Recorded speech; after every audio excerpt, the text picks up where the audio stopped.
Hi folks, I'm just going to do a short video here on a little update on British Army clasp knives. As you may know, the British Army, and I am talking about the Army despite what you can see in the picture, used knives after the First World War. They used to have knives that looked rather like this, only they had scales on them, these black scales on them like this. They used those up until well after the Second World War, in which time they switched over to a knife that looked rather like this, which just had liners and no scales. But what marks out an army knife as opposed to a naval knife, this is a British Royal Naval knife, and this is a civilian sort of hybrid of the Army and Navy patterns. What marks out an army knife is that they have a can opener on them, which the naval knives, certainly I've never seen one with one, and I've never seen an army one without one. This is a sort of mid pattern of opener, which very helpfully the army always date their knives. The Navy don't. So you can't tell a 1938 naval one from a 1988 naval one. They're exactly the same. But the Army ones, so this one's dated 1941, and above the 1941 you have what's known as the broad arrow, which is the acceptance mark of the British Army. So this is the mid-period can opener. Now the naval ones never had can openers, so that marks them out as different.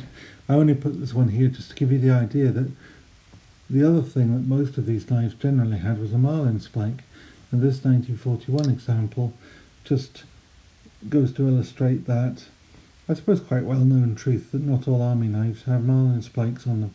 They're not wholly applicable to the life of an infantry soldier out in the field or out in the trenches or wherever he might be. Marlin spikes have uses for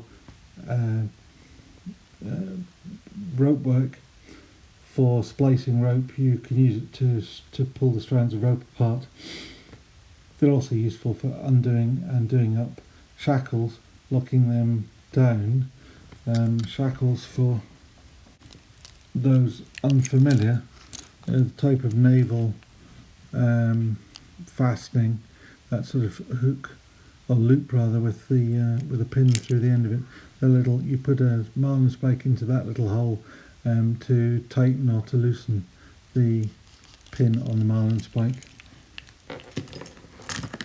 But anyway, they're not particularly applicable to the infantry soldier, so not all naval knives have them, but they are quite useful for all sorts of things, doing things up, pushing pins out and so forth, and rifles and so forth. So they do have a use, but the soldier is more likely to want his can opener to be able to open his compo rations, which used to all come in tins, right up until, well, certainly into the 80s. Compo was always in tins.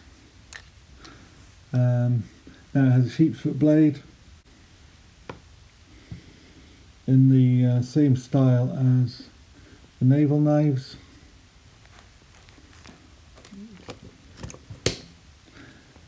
Sorry, it's a bit stiff. This one, well, it's been around since 1941. It's seen a bit of use.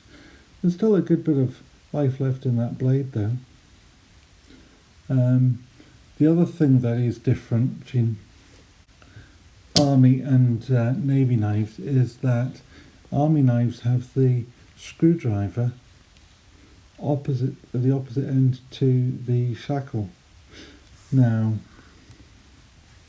naval knives have the screwdriver at the same end as the shackle, which actually, well, on the one hand it's a pain in the neck, because if you want to use it as a screwdriver, particularly if you've got a lanyard attached, you've got to hold that lanyard out the way while you're using it as a screwdriver.